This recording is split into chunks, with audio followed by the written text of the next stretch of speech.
Don't act like you've done so much with a mere $1,000. If you have money to give to a poor old hick, give it to us. I was offended by his words. Why should these people make fun of my mother-in-law? I stopped my wife from losing her temper and stood in front of my parents. I will not tolerate you making fun of Jane's precious family. I do not consider you my parents anymore. I'm cutting ties with you. My name is Kevin, a 50-year-old office worker. My wife Jane and I have been married for 25 years. We have no children, and it has always been just the two of us. Even so, I have always had a good time.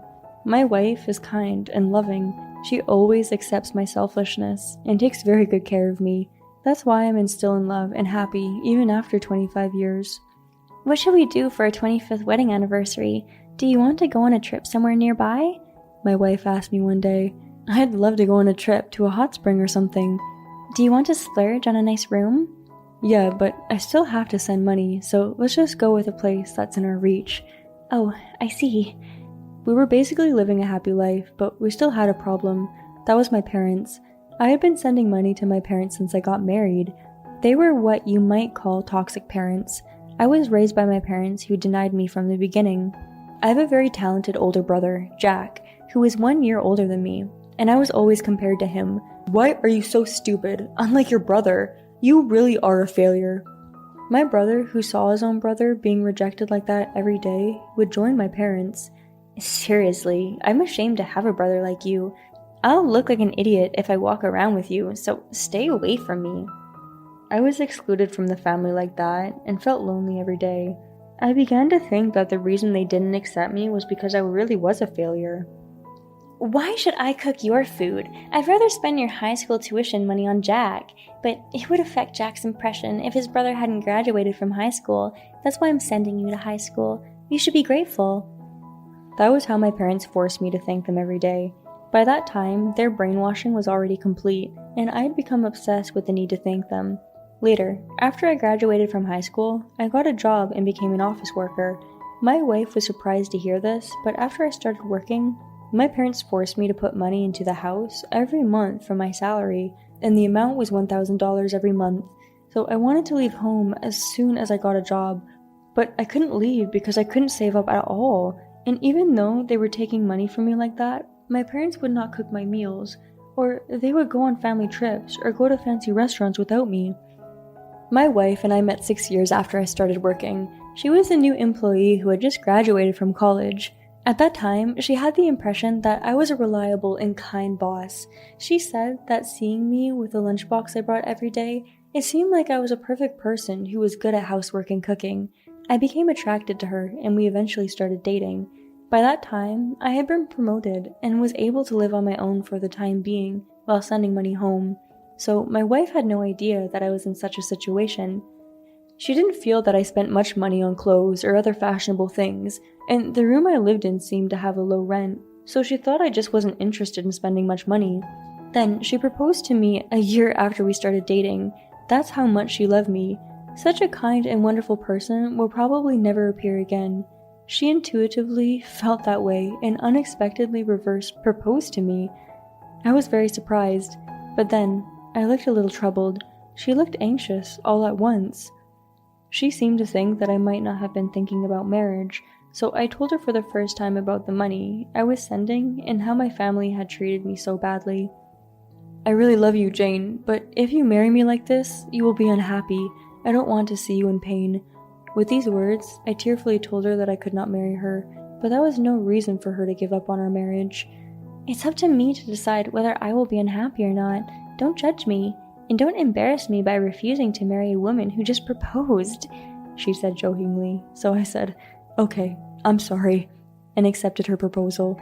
She kind of forced me to agree to marry her, but I'm still in love with her to this day, so let's say it's okay. After that, I introduced my wife to my parents, but their attitude was terrible. You have a weird taste, don't you? You're the one who's going to have a hard time if you marry this piece of shit. Kevin's older brother Jack works for a big bank, and this guy is a high school graduate working for a small business.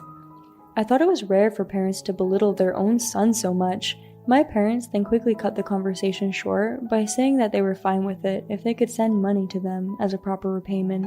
They said it was too much of a hassle and that they didn't even need to meet Jane's family, and I remember Jane, her parents, and I were absolutely mortified. I apologized to her parents, saying I was deeply sorry. My parents refused to meet Jane's family, but they attended the wedding because of the good food and good drinks, and they were in a good mood after drinking a bunch. Furthermore, my father was so drunk that he wandered off and dropped the food on the table while my wife was reading a letter to her parents. I remember I was furious at how he ruined the good mood I was in. And my brother was a real scumbag because he was hitting on my wife's friends to show off that he was a well-off man. My wife ended up completely disliking her in-laws, and we made up our mind to only get involved with them to the minimum necessary. I apologized to my wife and her parents about the wedding. "From now on, we're a couple now. Don't worry about it," she said gently. "From now on, I'll chip in to send money to your parents." I told her I didn't want to be a burden, but she said, "We have to work together to get through this." Again, she forced me to agree. After that, we decided to split the money $500 each from our salaries and send $1,000 to my parents, and I made it a rule not to get involved with them any further than that. After that, my wife and I lived happily together, cooperating with each other. We both worked hard at our jobs, and before we knew it, both of us had been promoted and our salaries had gone up, so we were able to lead a normal life, even though we kept sending money as promised. 25 years had passed since then. We continued to send them money, but it was just a routine now, and I didn't care much about it anymore. I had gotten into the habit of putting aside $1,000 in advance. It's a scary thing to become used to it, but then something unexpected happened. My mother-in-law's back and leg conditions became bad and she needed nursing care. My father-in-law had already passed away and she lived alone, and my wife's parents' home was far away. Therefore, we couldn't move to her parents' house to take care of her mother. That said, we feel bad about having her mother come here, so we decided to place my mother-in-law in a nursing home with the best quality care possible. Even if the cost is high, we want our mother-in-law, who has taken such good care of us, to live comfortably. A high-class nursing home would have better service and facilities. So my wife and I talked about it and decided that we would pay the cost and put my mother in a good nursing home. However, if we did so, we would still be burdened with sending money home to my parents' house. So my wife and I decided to discuss the possibility of terminating sending money to my parents. Without prior notice, we went to my parents for the first time in 25 years. When we arrived home, my parents were waiting for us, arms crossed. "What do you mean you want to stop sending money to us? Have you forgotten how much we've done for you?" My father suddenly shouted at us. Even after 25 years, my brainwashing still seems to be intact, and my body stiffens and trembles when my parents get angry with me, so my wife felt she had to be strong, and she stood in front of them. "It's as we told you in advance. We want to pay for my mother's care, so we can no longer send you money." When my wife said this, my parents' faces turned red and they were furious. "There's no way we would allow such a thing. Kevin was a piece of shit, but we raised him until he graduated from high school. He owes us a debt of gratitude. He has an obligation to support us in our senior years." My parents were trying to get me to send money to them one way or another, but my wife couldn't back down either. "He's already sent you enough money." "Don't act like you've done so much with a mere $1,000. "A mere $1,000?